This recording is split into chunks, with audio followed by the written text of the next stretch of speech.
Hello, everybody. Jason up, New Age Revolution Cave, and it is the first of a two-a-day. That's right. We're going to do two videos today. We're going to do a Hey, you want to play some Nintendo tonight, where we actually do a few arcade classics. We're going to play Pac-Man. We're going to play Donkey Kong tonight, and I'll go through the NES games, maybe try to find one more arcade port kind of deal. The things that Atari was famous for. I don't know what else I have. I mean, I don't mean like Double Dragon and things like that. I mean, Pac-Man, Donkey Kong, and maybe I might have Centipede. We'll look at that, and we'll see how they port it over. And I'll talk about Pac-Man. I haven't taken advantage of Pac-Man on Nintendo, and I love Pac-Man, and I've never played it on Nintendo. I have it, never played it. But before that, we're going to do the first of two shows today. Movies I've never seen until now. And I've got three of them to review. Four of them, actually. And surprisingly, only one of them is from the 80s. Before I do that, the feedback on yesterday's show, Hey, do you remember your 80s kitchen, has been fantastic. And I had a few people reach out and say that this is the content that they prefer. There's a lot of non-wrestling fans that watch the channel.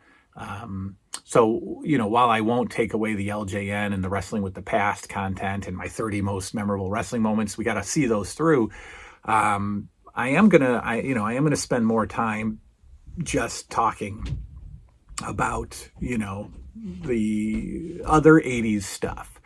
In fact, the Hey, you want to play, or Hey, do you remember? I got a lot of Hays in my titles. Hey, do you remember is going to focus on the 80s house for the next month. So the next 4 episodes of Hey, do you remember are going to be focused on our 80s house. Hey, do you remember your backyard? Hey, do you remember your family room? Hey, do you remember the electronics of the 80s? That kind of thing. But I love the kitchen discussion. In fact, that is a chapter of the book because I just love that discussion so much. But anyway, let's get into the movies that I watched. You saw me go to my final blockbuster, my final Best Buy DVD Blu-ray shopping day. You saw me do that for the last time a couple of weeks ago as Best Buy gets out of the physical media. I've watched a couple of other Blu-ray Hunter Best Buy videos since, and they're not restocking. They haven't taken them away, but they're not putting new stuff out. I mean, it's bare bones. So I do keep checking the releases for the particular Tuesday, but I'm not going to the stores anymore because there's nothing there. I'll continue to buy physical media. We're just going to be ordering it off of websites. But you saw me buy my final Best Buy physical media. You saw me buy the 4K of Five Nights at Freddy's. I've never seen this. In fact, I had no idea what Five Nights at Freddy's was. The toys started coming out years ago.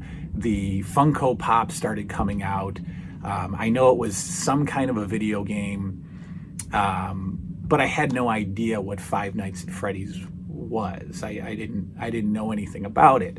My kids, when it came out in I don't know. Isn't this interesting? When you get old, you get to take your glasses off to read. I think Five Nights at Freddy's was 2018 maybe, 2007. I don't know. But my kids always thought that it was a scary adult game because that's the way their mother spun it. There's another game I think called Hello Neighbor, and I think their mother spun that as a off-limits Grand Theft Auto type of game where so the kids were actually terrified of Five Nights at Freddy's, didn't have a clue what it was, but I'm thinking that that's true also, but I'm seeing all the toys, I'm seeing the Funko, and I'm like, well, what is this? So Liam wanted to see the movie. Both my kids wanted to see the movie. And so I bought the movie. And Liam and I watched it I don't know, maybe the week we got back from vacation or the week before vacation. I can't remember. Let me tell you something. Go watch the movie. It's a great movie. It's a mid-level horror movie. All right. There's some, like, the concept, the theme, it's scary. There's no blood. Well, I think there's some blood. I think there's blood from like a cut or something, but there's no like murderous blood. And one scene, one character has their head chomped off by one of the animatronics, but you don't see it. You see the shadow of it happening. So you see the girl kind of dangling from the mouth, and then chomp, and then the girl drops without a head.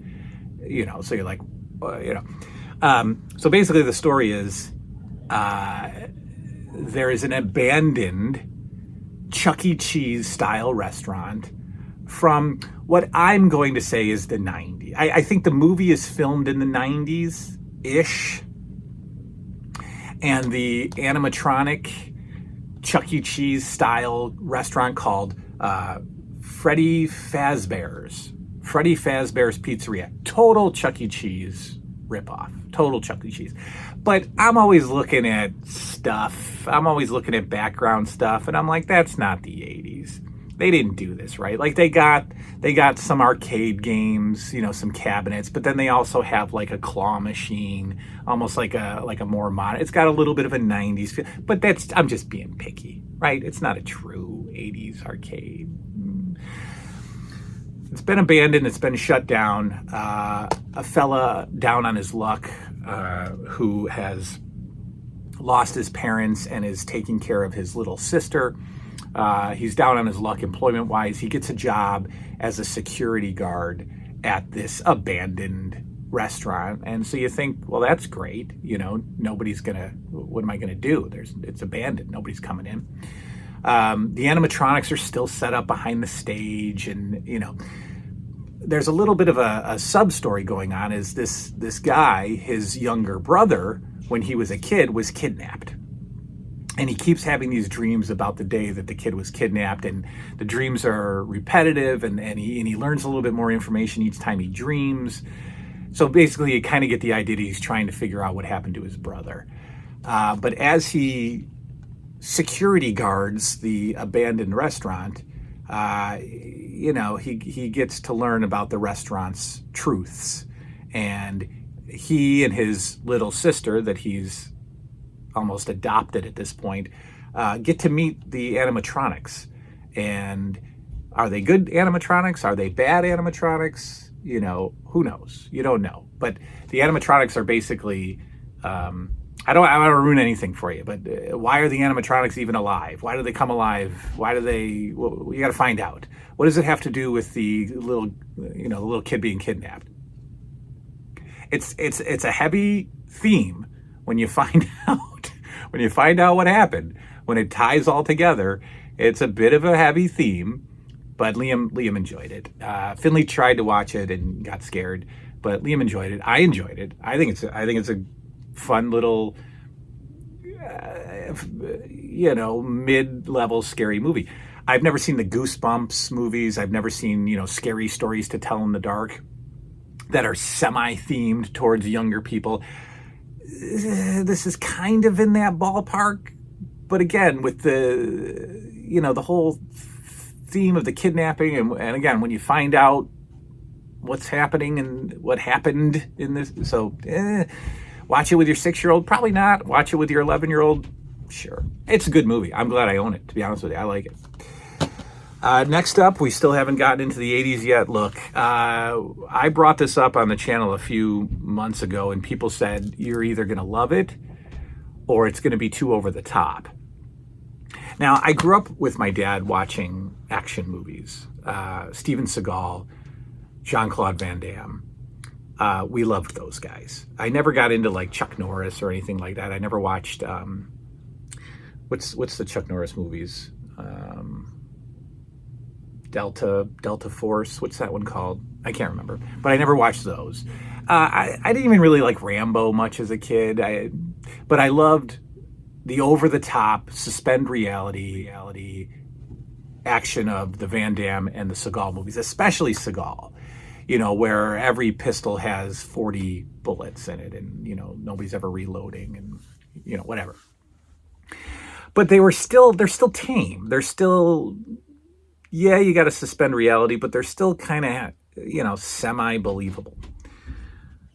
Well, then I started getting into Jason Statham movies and, Jet Li stuff and the Expendables and the Transporter movies and all the Stathams. And then reality really just starts to go out the window. He's doing these ridiculous things. He's beating up 20 guys at once with the karate. And, you're just like, whoa. You just kind of forget any reality and you just watch the movie and you enjoy the choreography and you enjoy the action and you just enjoy it. You can't go into those movies seriously. Well, I brought up John Wick. And again, people said you're either going to love it or you're going to hate it. And I didn't, again, just like Five Nights at Freddy's, I didn't know what John Wick was. Because it had Keanu Reeves, my brain kind of connected it with The Matrix. And I thought that John Wick was just this futuristic, almost superhero character kind of deal. So I had no idea what John Wick was. Then I was at Best Buy and they had John Wick chapters 1 through 3 on Blu-ray for $13. And I was like, I'm going to get that and just go old school action and watch John Wick. Well, I watched John Wick 1 and 2. Now, do I love it? Or does the 80s guy stay true to his fandom and hate this ridiculous movie series? I can't get enough. I absolutely bow down to John Wick. This is insane. If you have never seen it, and if you like action, go get John Wick. Go watch the heck out of John Wick. I'll probably watch John Wick a few more times throughout life. Look, most of you have seen it, I'm sure. If you haven't, he's like a retired, I don't even know. I don't even want to call him a hitman. There's this society, there's like this underworld society of hitmen that all have bounties on each other and bounties on other things, and there's money involved, and it's almost like a mafia type thing. When you're in, and there's only certain ways you can get out. Well, he apparently was in, and we don't see any of that. We don't see him, we don't see the prequel to John Wick. We just see him retired, right? And he's living in this mansion, and he's got the girl, and he's just cool. Well, something happens to the girl, and this is no spoiler, something happens to his dog. And he's okay with the girl. He misses her and stuff. But when something happens to his dog, the people that hurt his dog are connected to this underworld. And so John Wick goes back to work. He goes back to his career of killing to avenge the death of his dog. And once that happens, it's just insanity. It's just insane, over-the-top action.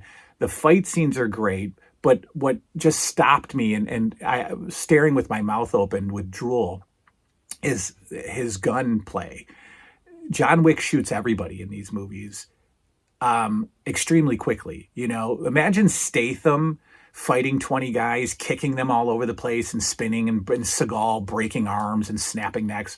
Well, just replace that with gun. So it's literally, jump in the air, bah, bah, bah, hit that guy, turn around behind you, boom, boom, boom, hit that guy, double, boom, boom, get that guy, bah, bah, bah.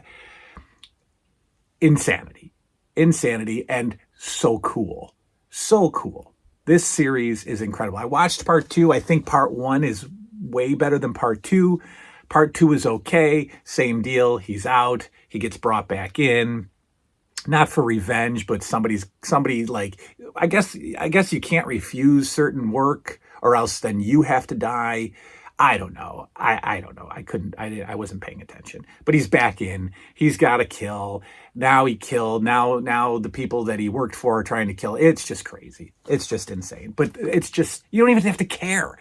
You don't have to care about the plot. You just watch the insane, over the top violence, and you don't even look at it and go, "Oh my God, this is like violent."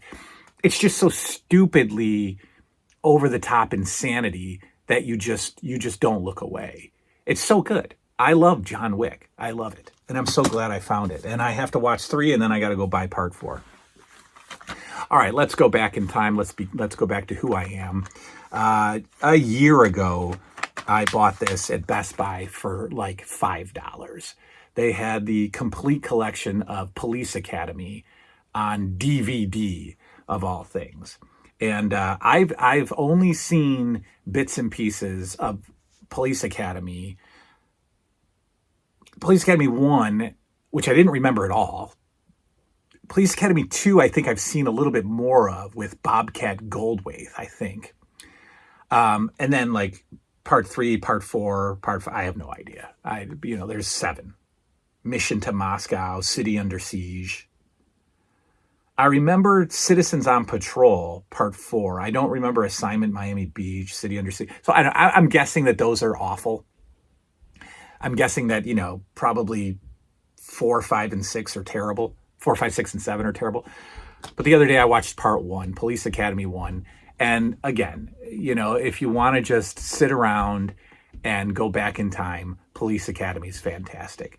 The mayor or whoever of a city decides that citizens to either cut back on revenue or to increase police presence. Everybody can be a cop. You just got to go through some basic training to be a cop. Everybody can join the police force. So all these citizens of varying capabilities, are varying intelligence. One guy, Steve Gutenberg, becomes a cop to not get arrested. It's a plea deal. He's going to be a cop. They all join the academy. They all join the police academy and start to train to become police officers. And it's hilarious. It's slapsticky, silly humor. You got Michael Winslow in it, who's making noises the whole time. He does his noise impressions. That's hilarious. You got Steve Gutenberg, fantastic. There's one guy I don't remember any of the names. It's Bubba Smith is in it from football player Bubba Smith. I don't remember the guy who is like the intense security guard. Is that Mahoney? That's not Mahoney. I don't know, but you got all these different personalities trying to be cops, and it's great. It's funny. It's silly. And at the end, then they actually, at the end, there's this event happening, and all of these volunteers now have to actually be thrown into the line of duty. So the first, hour of the movie, the first three quarters of the movie is the silliness of the academy and training and all that stuff. But then at the very end, like I said, they get put into a situation where all these, not even rookies, all of these citizens have to perform as police officers. And it's great.